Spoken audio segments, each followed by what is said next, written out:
You're tuned in to the Restaurant Rockstars Podcast. Powerful ideas to rock your restaurant. Here's your host, Roger Bodwin.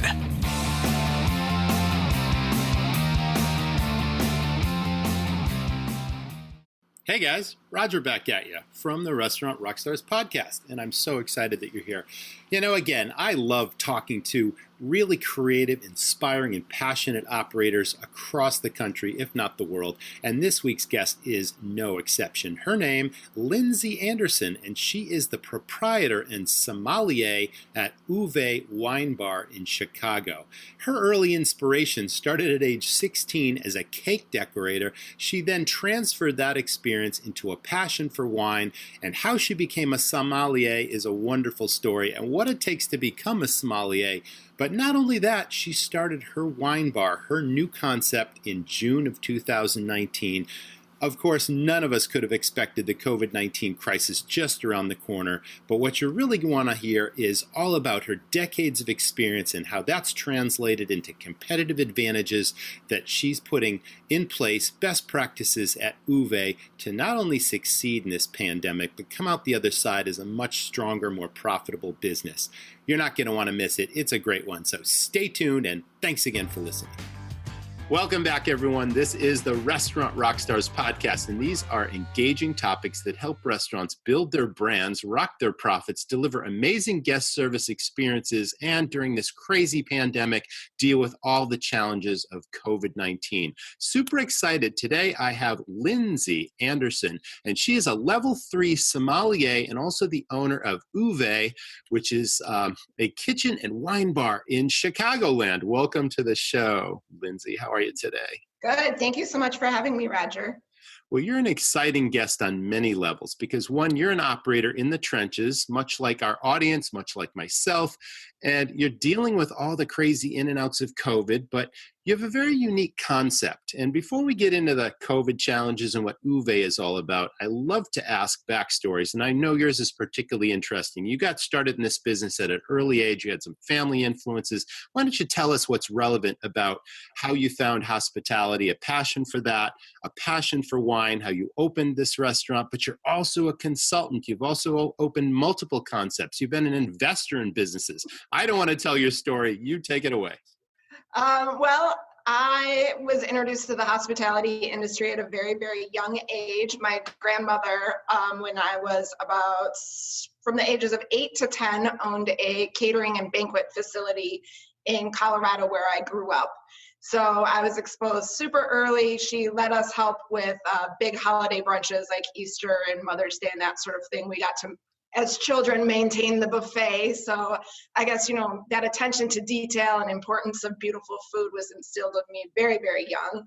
In high school, I started, I suppose you would call it hospitality career, in the ice cream industry. I worked the counter at a local ice cream shop before moving on to Baskin-Robbins, the chain, where I learned how to decorate cakes. So I worked there in high school through college. Once I went to college, I started waiting tables at some of the big box chains, Applebee's and TGI Fridays. And that's just kind of where I found my love for customer service and elevated experiences. I moved into fine dining at a pretty large tapas restaurant in downtown Naperville that did a lot of banquets also. So I really got to experience that aspect of the business, weddings and private events and that sort of thing. And that just kind of drove my love for the restaurant industry as a whole. And I always wanted to kind of experience the whole industry, not just front of house. So they let me work in the kitchen one summer, and that kind of made me realize, hey, I don't want to be back of house, because I was thinking about maybe going to culinary school. I'd prefer to be front of house. So I transferred from Northern Illinois University to Kendall College here in Chicago. And that's where I got my undergrad degree in hospitality management. Wow. So that is a very well-rounded background, and it's clear that you've stayed true to that hospitality passion, and you've touched a little bit of just about every part of this business. Now, when did you get your inspiration to open UVAE? Because I know, did it open in 2019, like just before COVID? Mm-hmm. July 2019. Oh, that's so funny because, okay, so I've started several restaurants from scratch that go back 2 decades, and I sold them all. And then I didn't own restaurants for a couple of years. And then July of 2019, I as well bought another restaurant. So you and I are in that very same boat. That's a riot. That's great. So take us to starting that restaurant. And, no one could have the crystal ball and anticipate what was going to come. You had a clear vision for a wine bar and a kitchen that offered a very unique menu. So let's talk about the differences between your typical wine bar, your typical restaurant, and what UVAE is all about. Because I really like the unique, innovative approach that you have to introducing people to wine, how pairing is such an important part of a dining experience, great wines that accentuate great foods, and how the two work together. You clearly have the knowledge to do this, but take us on your challenges or your journey to open that restaurant. Well, there's a lot I can say about all of that. Prior to opening UVAE, I was the managing partner for a small restaurant group here in Chicago. And running 3 restaurants was kind of what I thought was always going to be my dream and goal. But after about 7 years of that position, I realized I was really losing the true hospitality aspect of it because I was managing hundreds of employees, 3 different restaurants. I no longer knew my clientele. I didn't even really know my employees. And that wasn't what my passion was. My passion is hospitality. So I wanted to open my own location that was small in a great community. I'm not sure if you're familiar with the Andersonville neighborhood in Chicago, but the best way I can describe it is it's very much like a small town in the big city where everybody knows each other. It's very small business oriented. So the small business owners all know each other and help each other. We have a huge regular customer base, which has definitely had a significant impact on our success throughout the COVID situation. But just, to be able to have a small local place that people can go and feel comfortable and it's warm and inviting was very, very important to me. As far as the menu and the wine list goes, I'm an instructor for the level 1 sommelier certification course at Kendall College. That's where I got my certification. So education is a really strong part of my background. And I think that wine is an amazing tool as far as enhancing the experience. But I think that there's, not a lot of people know the basics of wine. So I kind of use my educational background when I'm designing my wine list. I want to offer varietals that people know and understand, Sauvignon Blanc, but I want to show them the difference between a Sauvignon Blanc from New Zealand versus a Sauvignon Blanc from Sancerre, France, and give them the opportunity to try and sample different things, which is why we have the 3-ounce pours. Also, I think food and wine pairing is super, super important. So if you can switch it up with every course, it's just going to make your meal greater and better. So that's kind of the inspiration behind the restaurant itself and the menu and the wine list. That is so interesting because I am far from a knowledgeable wine onophile, if that's the word, right? So I love wine and I love a wide variety of wine, but I couldn't teach anyone really about the nuances other than the basic varietals, sure, the Cabernet and the Merlot and, Sauvignon Blanc and Chardonnay and all those basics that everyone has heard of. I mean, if you go back, I was in graduate school and I used to drink white Zinfandel for whatever reason, but this was probably back when people drank wine coolers, and that's just tipping the edge of the huge world of wine, and then I had a chance to live in Italy, and then I became really passionate about Sangiovese and different, I lived in the Chianti region for a while and I got really into Italian wines. But then later in life, I got introduced to Riojas and Tempranillos and Spanish wines, and I really like those. But again, it's like I couldn't begin to teach. I mean, there's so much to this. I mean, how do you get to be a sommelier? And then how do you rise through to become a level 3 sommelier? And then obviously you have the passion to introduce people to fine wines now because your wine knowledge is so extensive. So how do you take someone like me or the average restaurant customer who might be someone like me or even less knowledgeable than someone like me and then suddenly introduce them to something and they get it? Because even the difference between oaked white wines versus those in stainless, that are fermented in stainless steel, and all the nuances of every different kind of wine. I mean, you know where I'm going with this, and I don't mean to belabor the point, but could you please give us an idea of what it takes and how much knowledge out there do you really need to become a sommelier? Well, first and foremost, that's why I love the world of wine, because the education is limitless. Like, you can never know everything, and you can never know too little or too much. So, the world of wine is really about experience and interaction with other people. My assistant sommelier, Aaron, is an expert on Italy, and I lean on him tremendously because Italy is my biggest challenge as far as the wine world. But how did I get into wine? My very first fine dining serving job at Maison Civica in downtown Naperville really introduced me to the world of Spanish wine. And it was so fascinating and interesting, the different aging and the different grapes that I had never heard of at 23. We probably drank White Zinfandel or Zima or whatever back then. Yeah, exactly. You remember. So it was just, that really brought me into the world of wine. And then it was just really a natural progression with my career. My first GM job that I ever had out of college was at a wine bar. And I thought I knew lots and lots about wine, but I was also in my mid-20s. So I think when you're in your mid-20s, you're pretty confident about a lot of things. But as I progressed in my career, I realized I didn't know as much as I thought I did. And Kendall College started the Sommelier certification program, and it was just natural for me because I went to school there that I wanted to sign up. That makes sense. I am more of an immersion learner. So Court of Masters, where you study on your own or you study in small groups and then you just take the exam, was not really an option for me. Kendall's classes were 5 hours once a week, and you're with the same group the whole time. And my instructor was super, super passionate, which kind of fueled my passion even more. So I just ended up going through all 3 levels. And then after I completed level 3, they asked me to stay on and teach because I was someone that had been in the industry for so long. And I really enjoy teaching because it's amazing the people that you get to meet, people that have traveled to different places all over the world that can teach me things and I can teach them things.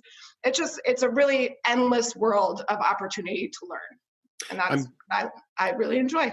I'm guessing you've had a lot of opportunity, well, both as an instructor now and when you were actually going through the course yourself. I mean, you obviously are introduced to a wide variety of wines, and you're learning the nuances of varietals and how the grapes are grown and, the different terroirs, they call it, in different countries and the different climates and how that impacts the grapes. I mean, again, this is all background knowledge that you can impart to a guest in a restaurant that just enhances the whole experience. But, proper tasting, I always remember one of the things I enjoyed most about owning restaurants, because I had different wine lists in different restaurants. I'd always meet with my wine reps and we'd sit down and we'd taste new wines all the time. And that used to be a real great break from the day of running a restaurant. And they'd bring out the spit bucket, and you'd sip a little and then you'd dump the rest in.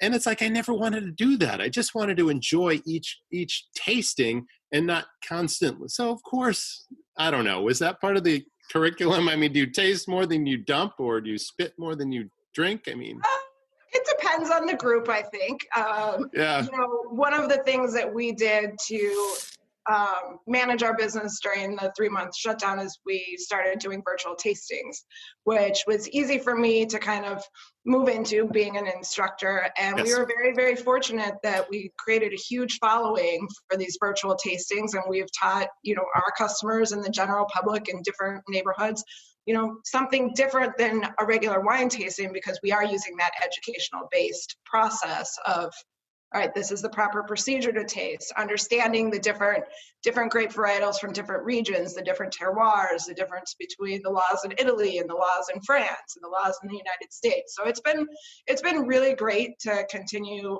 not only my own personal education, but create this great community group virtually. Can you tell us how that worked? Because to have a virtual tasting, that means that your audience needs to have the wines in front of them, regardless of where they are.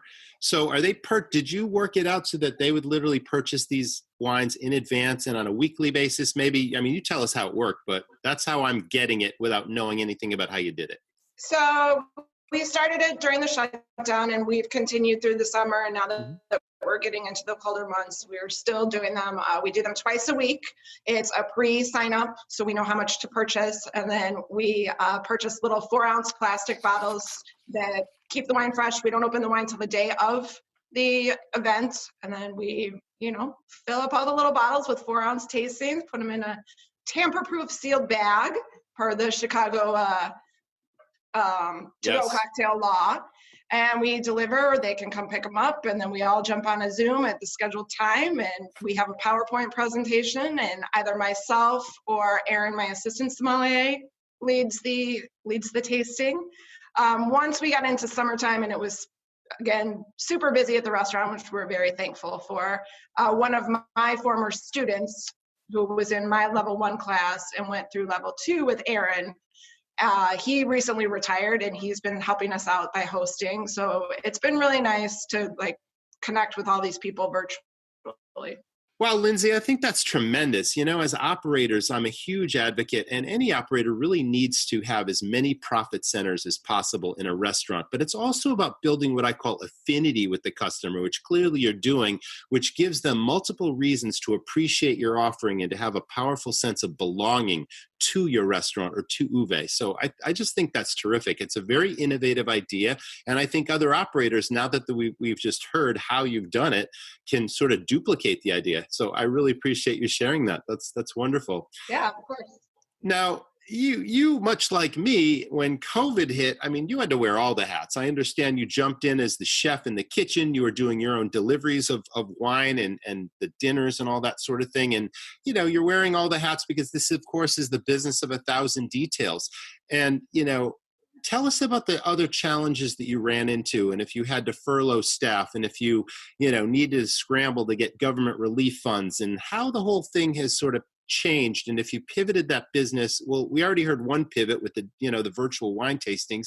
Were there other pivots? Tell us about the journey. This has been now a 7-month pandemic, and you're still in the trenches fighting the fight like we all are. What's happening now versus what happened then, and what's happened along the way to UVAE? Absolutely.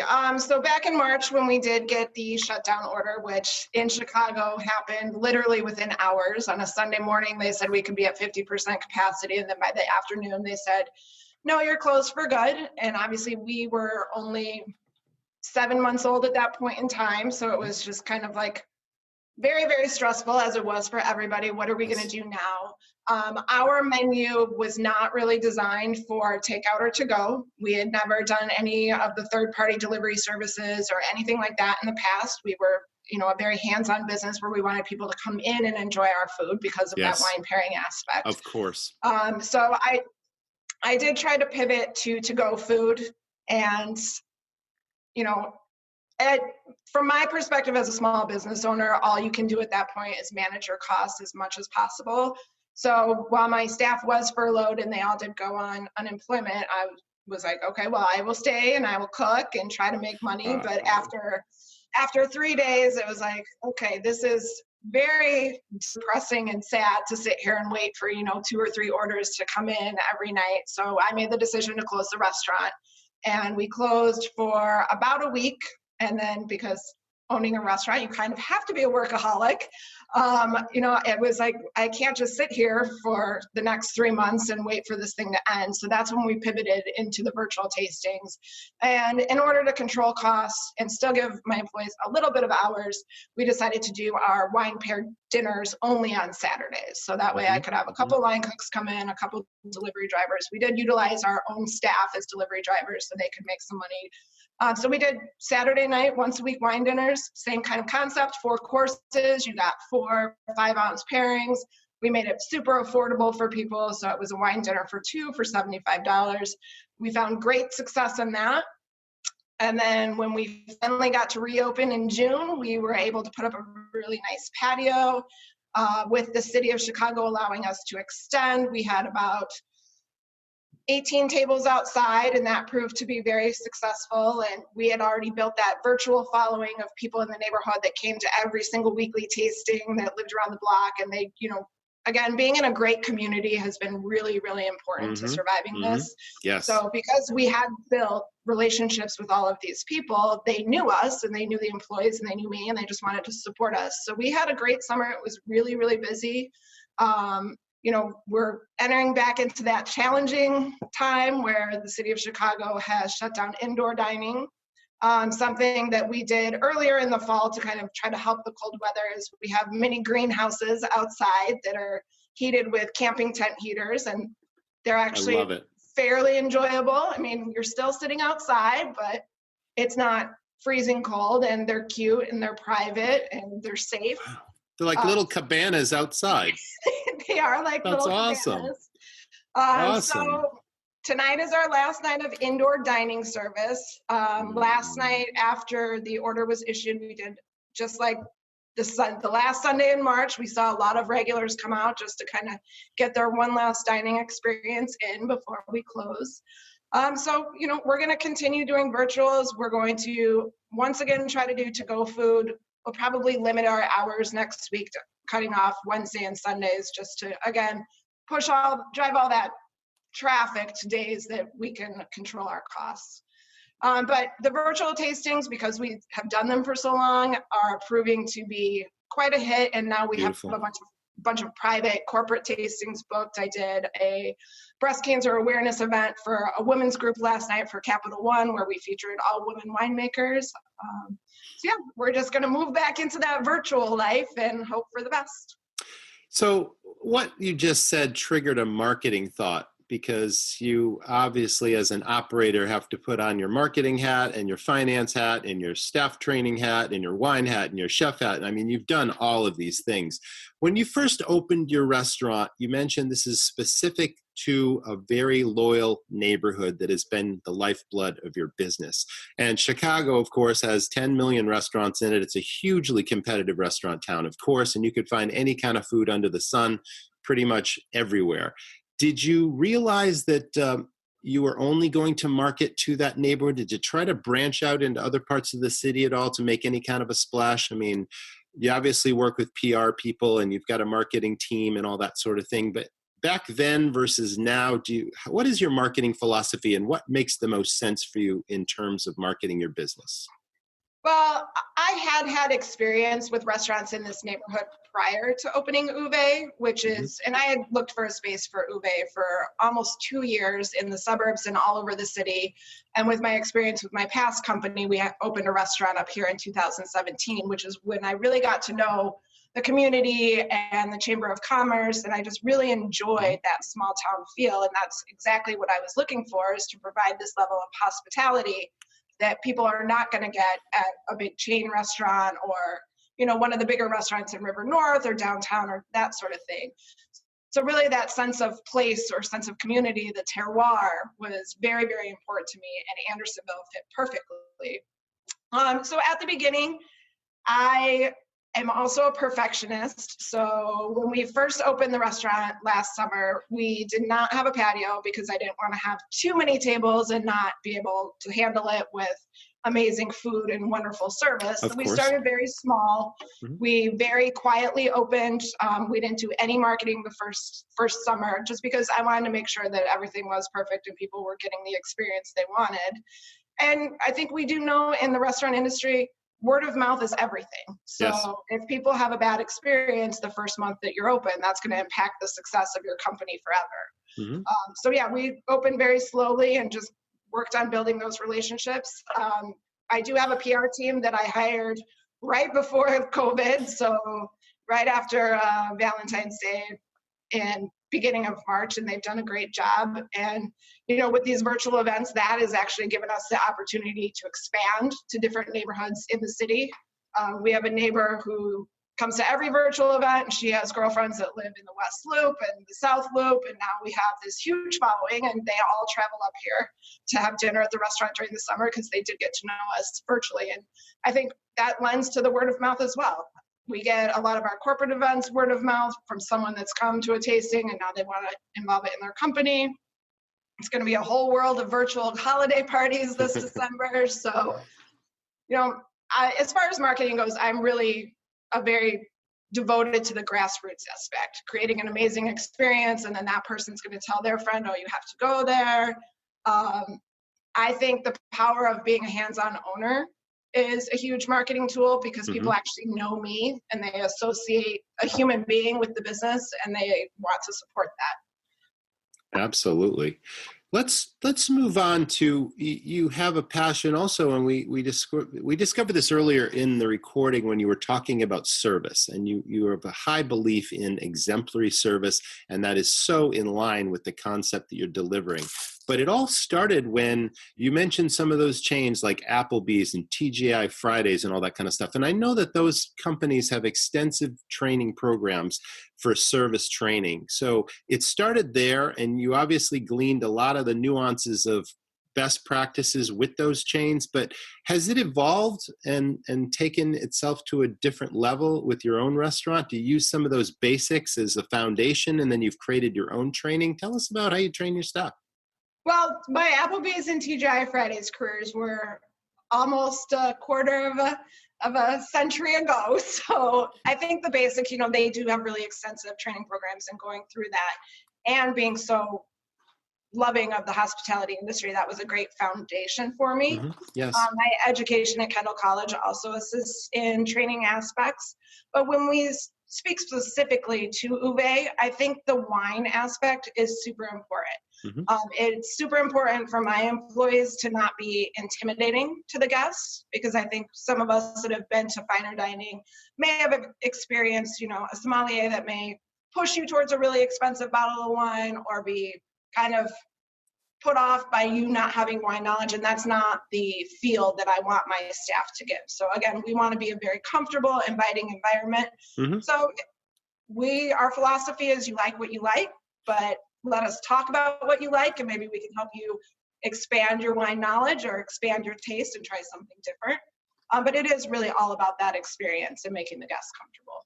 Sure. Okay. That makes perfect sense. Making it approachable for the guest, regardless of their knowledge and experience with wine, whether they're brand new beginners or, they read Wine Spectator every month and they devour it cover to cover. That's awesome. Tremendous. Let's talk about the financial aspect of things, because things are so much tougher now. Like, things are tough running a restaurant before COVID-19. And then suddenly you have all these restrictions about indoor seating, and, businesses have plunged 50 to 75% in terms of what it was pre-COVID. And now, you just got to dial things in, and you have to have systems in place. You have to understand what your daily break even is. You have to take inventory and know what your costs are, and all these things that so many restaurants, in my experience, just didn't have the time for pre-COVID. And now it's more important than ever. Are you really hands-on with your financials? Do you have an office manager that does that for you? I mean, tell us about that. I have an outside financial company that I use for payroll, and they do a weekly P&L for me based on purchases and bank reconciliations and that sort of thing. I think with my education in hospitality management, I've always been a huge proponent of understanding your financials and understanding your costs, because if you don't pay attention, then you don't know when something is wrong, and you don't know what areas you can cut. As a small business owner that's capable of wearing all the hats, in this day and age right now, we got to do what we got to do. So cutting labor is the easiest way to save money. So if I have to cook on a Sunday night because we know we're only going to have 3 or 4 tables, I am absolutely willing to do that. But I think controlling labor is the biggest way to ensure that your business is successful. So I just am really, really on top of that at all times. That's excellent. And you must have key people, though, that you have to, maintain, because they've been with you a while. You have loyalty to those people. So in some cases, it's a real balance between making sure they get the hours they need and cutting your labor so that you're still running tight costs. I mean, it's a real challenge for a lot of operators. I'm very fortunate that the staff that I work with, I have worked with for some of them up to 10 years at different restaurants. Yes. So we all work very well together. I do have 2 key employees, that one is a manager, and Aaron's my assistant sommelier and cheesemonger. And Aaron is able to supplement his income by hosting the virtual tastings, whereas the servers, we all understand how unprecedented this time is, and that it's difficult for everybody. And my staff cares about the business because I care about them. Working for a small business, you do build relationships with your staff, and they are important, and they understand how important they are to me. So we've worked really, really well with working on a rotation of, okay, we all understand that hours are getting cut. I'll take these 2 days, you take these 2 days. Same thing with the kitchen staff. We just rotate as best we can to make it fair for everyone. Excellent. That's the answer I would expect you to give. Thank you. Also, as we are all being innovative, they are also really willing to take on any role that they can to make additional money. So with these corporate tastings yesterday, 3 of my servers were the delivery drivers, and they split up the city of Chicago, and they made 30 different deliveries. And, wow. Awesome. They get hourly and tips from that. So everybody's kind of willing to jump outside the box during these times. Fantastic. That's beautiful. Now, you also give back to the local community. Do you want to tell us about your work with the local shelter? Absolutely. I think it's really important to be part of your community. Most recently, I've supported Meals on Wheels. We are doing a holiday virtual tasting for them, and then we did a virtual tasting for them this summer where I'm donating 100% of the profits. I've always worked with the night ministry, donating food and doing any kind of fundraising that we can to help the community is super important. All right. What about giving us your best advice to, say, an operator that's really struggling right now with COVID? I mean, what can you tell them based on your own experiences, and just to give them a little bit of encouragement, because there is a light at the end of the tunnel. We just don't know when it is, but it's like we are resourceful, we're resilient, we're passionate about what we do, but a lot of restaurants are really struggling out there, and it really helps sometimes to understand that other people are going through the exact same thing you're going through, and we're all, doing the best we can with the circumstances that we cannot control. But what would you tell them? I think it's important during these really just strange, bizarre times to build your community of networking within restaurant owners. Again, I'm fortunate to be in Andersonville, where I'm great friends with all of the owners of the restaurants. So just bouncing ideas off each other. And you do have to think outside the box. We can't just think about the food and beverage industry anymore. What other skills do you have? My neighbor across the street, they are great friends of ours, and they do a lot of to-go business where I don't, but we help each other. So we send people to them, they send people to us, but really you have to think outside the box. Things are so different these days that you can't just rely on food sales. You need to look at, return on investment. If you're not, for me, for example, it's not worth it for me to do a third-party delivery service because they're going to take 30%, and I don't do that much business. So I keep it all in-house. Absolutely. Staying relevant in your community, making sure your brand is still out there even if you're not open, has been something that's proven very successful to me. Maintaining your social media, engaging with people on social media, updating your website, making sure that all platforms are updated, which I've seen a lot of restaurants, which it is time consuming, but it is important. A lot of restaurants are failing to update their Yelp pages or their Google pages with their correct hours, so people don't know when they're open, if they're open. And then, you just have to keep adapting and keep relevant. I think you hit it right there, the communication with your customer, keeping them informed, because I think from what we've seen, customers are understanding that these businesses are struggling and that they're really doing everything they can just to stay operating and to give those excellent experiences on the same level that they did prior to COVID. But you really have to put every effort toward keeping that communication open with the consumer, thanking them for their business, asking them for feedback, asking for positive reviews if they had a great experience. I mean, all these things are sort of part and parcel of what we do right now. It's been a pleasure having you, Lindsay, on the podcast. We learned so much. I think you've been tremendously successful in your career, and I can only see that you're going to keep this thing going. Do you have any plans to expand in the future once the COVID thing is gone? What do you think about that? Everybody always asks me that, and I have to be 100% honest. As far as my career goes, I have reached my dream. I have a great staff. I have a great customer base, and I thoroughly enjoy coming to work every day and interacting with both. I don't want a second restaurant because then I'll lose that aspect, and I've already experienced that. being a managing partner and an investor in a group that had multiple restaurants. Just, it wasn't for me. So I'm super happy to get to work in the kitchen once in a while, but still be on the floor and, pick the wine list and help my staff grow as far as their wine knowledge, and just have these relationships with my guests is very, very important to me.